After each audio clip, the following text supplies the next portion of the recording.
Como fosse um parque, nessa valsa triste se desenvolvesse ao som dos bandolins.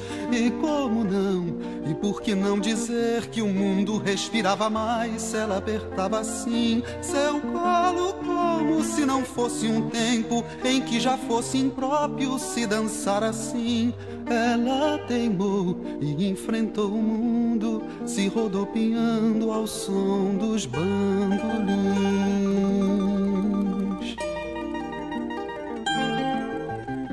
Como fosse um lar, seu corpo a valsa triste iluminava e a noite caminhava assim.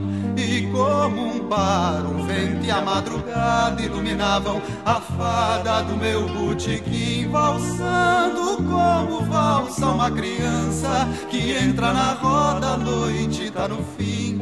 Ela valsando só na madrugada, se julgando amada ao som dos bandolins.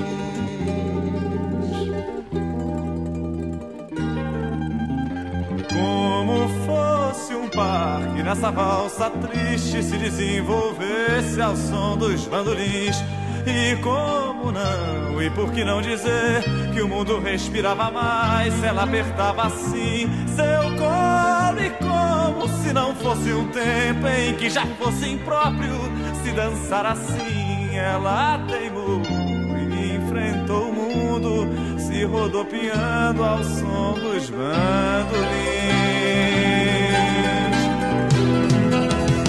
Como fosse um lar, seu corpo a valsa triste iluminava e a noite caminhava assim. E como um bar, o vento e a madrugada iluminavam a fada do meu botequim, valsando como valsa uma criança que entra na roda, a noite tá no fim. Ela valsando só na madrugada, se julgando amada ao som dos bandolins.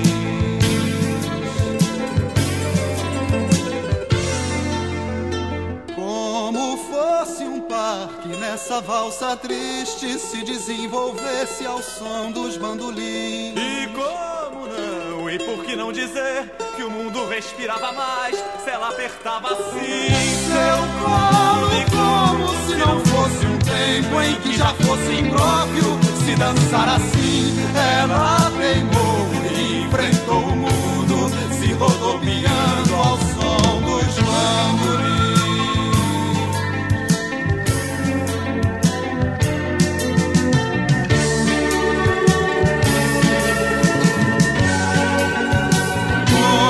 Fosse um lar, seu corpo a valsa triste iluminava e a noite caminhava assim.